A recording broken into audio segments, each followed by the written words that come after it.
Windows 11 is here, and unfortunately, an age-old pattern seems to be continuing itself. And Windows 11 is slowly falling out of favor of the biggest Windows fans. You want to know why? You are being lied to. Let's start from the beginning of the story, right after the intro.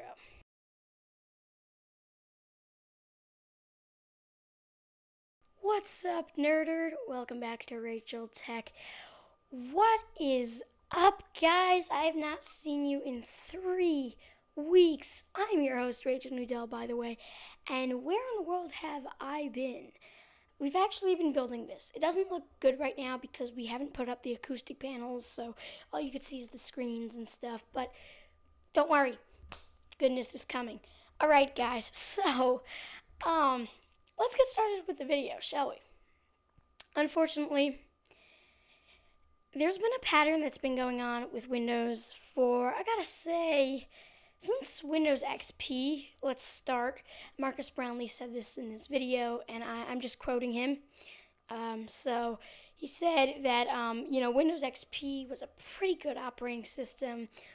Windows Vista was not really that good. Windows 7 was a great operating system. Windows 8 was not very good. Windows 10 was a great operating system, and it would have been Windows 11's turn to kind of break the pattern. Maybe make this next one a thumbs up. Unfortunately, while it may have looked like that in the beginning, not so anymore. You see, unfortunately, Windows has lied to you about the requirements of Windows 11, and while it may have been purposely, I don't really think it was, but I will be sharing a theory with you why I think so. So, let's talk about this. Why would Windows 11 lie?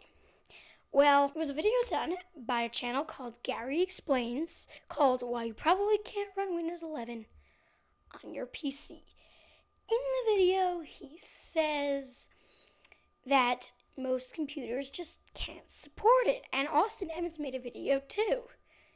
You just can't support it. At least that's what we used to think, because right now, a lot of people have done videos where they tested Windows 11 on a older computer that didn't meet all the requirements, and it worked perfectly fine. You know why? Because Microsoft's requirements are all phony. And here's why. Before you come at me, say, oh, I'm being a conspiracy theorist, which, by the way, I probably am. So this is my theory. This is what I don't really believe, but it's the only theory I could possibly come up with. Windows purposely told us requirements that were a little bit too high, setting the bar 10 feet in the air while we are down at 3. And the reason why I don't believe they did this, but it's my theory, is because they wanted to make Windows look like a more powerful operating system than it actually is. Now, that might be a little bit too bold of a claim, but when you think about it, it does kind of add up. I mean, they're against Mac, and they're against Linux, and they're against a lot of operating systems, but those are just the 2 main ones that other people think of when they think of operating systems. But it would make a little bit of sense that they want to look like the most powerful operating system of the bunch. So, possible, but I don't really believe it. It's just a theory. So, anyways, here's what I really think the requirements are for Windows 11. This is my requirements and what I personally believe you can run Windows 11 on. And people on YouTube have done this before. Does somebody even put it on a Core 2 Duo? Well, that's a little bit nuts. We still have to get a little bit newer. It's not as bad as Windows telling us that our computer needs to be 3-4 years old to work. So, let me tell you the real requirements that have been proven and tested by other people on this website of what Windows 11 actually needs in order to run. First off, let's start up with that TPM. that TPM is actually not that hard to find. In fact, a video by, I believe, ThioJoe Tech, I'm going to link it down below, where he talks about how you can enable that TPM on older computers. Because what most of us don't know is that most of us do have that TPM, even on older computers. We just haven't enabled it. And ThioJoe Tech does an excellent job explaining that, so you guys should definitely go ahead and check that video out. There are a bunch of other videos made about it too. So TPM, I'm going to leave it in the requirement list because it's really not that hard to access, so you might as well just do it. DirectX 12. No way. No way, Jose. It's been tested on DirectX 9 and it works perfectly fine. So I'm going to say that the minimum requirement is DirectX 9, which a good old 750 Ti should easily be able to give you. So, all you need to do is, I'm assuming most of us out there do have some sort of graphics card in our computer, and graphics card prices are a little high right now, so if you don't, as long as your computer has DirectX 9, you should be perfectly fine. Windows 11 should most certainly work with your computer. And that 64 gigabits of space, we're actually going to leave it like that because you are going to need space to install the actual operating system. It's a big file. So 64 gigabits of space, I'm going to leave that because most of us have that, and it's always good to have more space on hand. So 64 gigabits of space. Now I'm going to actually add a requirement that they didn't put up. I'm going to actually require, but it's actually not really going to be required, it's optional, an SSD or a solid state drive. And the reason is because HDDs or hard drives, which is what most of these older computers have, and even some newer ones, they're very slow, especially the spinning HDDs. They're just don't go there. Just do not go there. You can easily get like a cheap Kingston used on eBay. You could get even a good Samsung one used on eBay for not that crazy of a price. So it might just be worth your while to make that subtle investment. It's optional, but I definitely do recommend it, especially when running Windows 11 with older parts. And the reason is because, I mean, come on. The solid state drive will definitely boost the experience of you using Windows 11. So I'm going to add that to the optional list.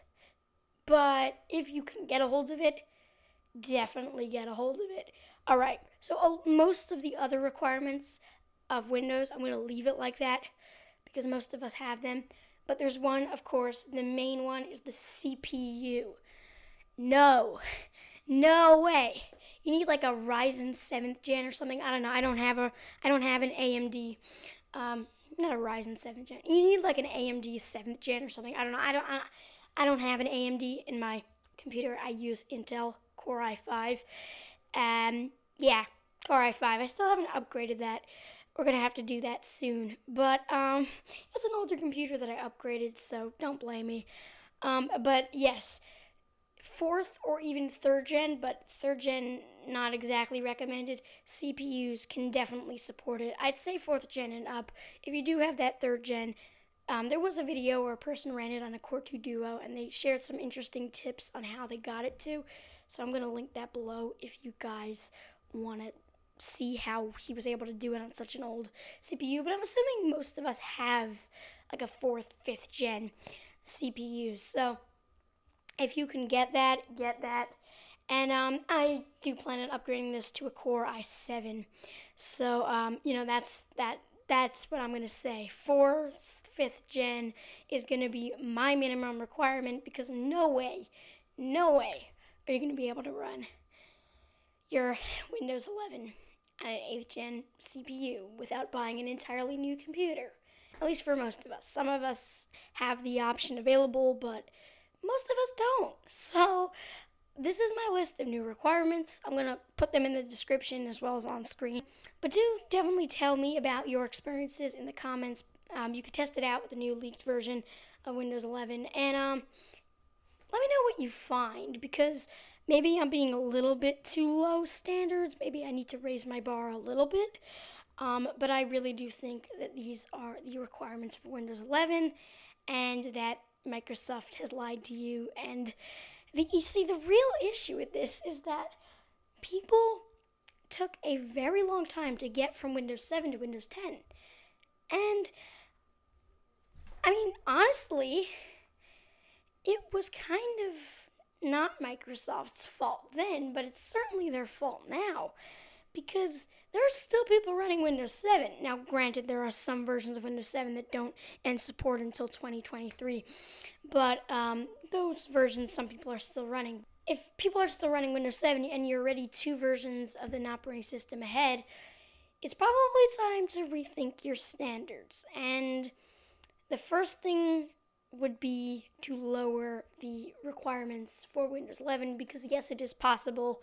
Yes, they can do it, and I honestly do not understand why they have not. They claimed they were going to test it on a 7th gen Intel, but even so, come on, people. Come on.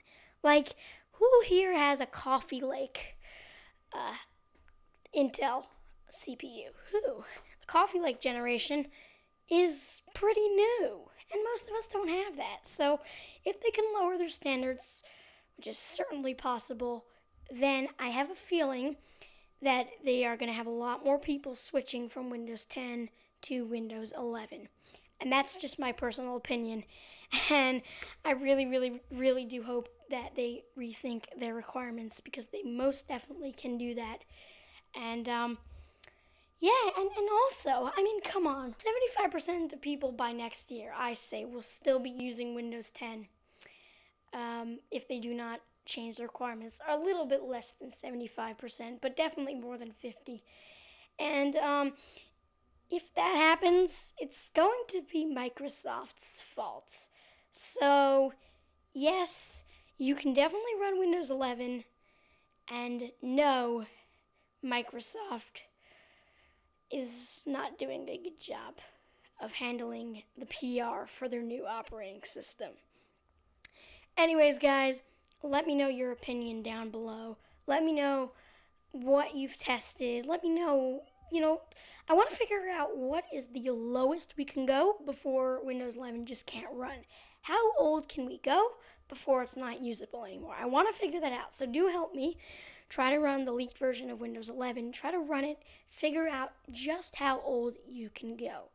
And let me know down below, because that will be so helpful for maybe a future video about this.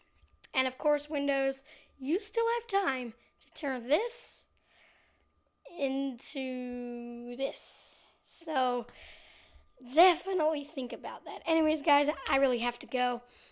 We're going to put up the foam and everything. I'm going to see you guys next week. You definitely can check out my website down below. We have merch. We have tutorials. We have a lot of stuff. You should definitely look it up. It's linked below and in the pinned comment. So I will see you soon. Go ahead and watch more of my videos on the end screen coming up. Anyways, guys, thank you so much for watching. I will see you next week, hopefully in a better looking studio. Goodbye, Nerd Herd. I'm out.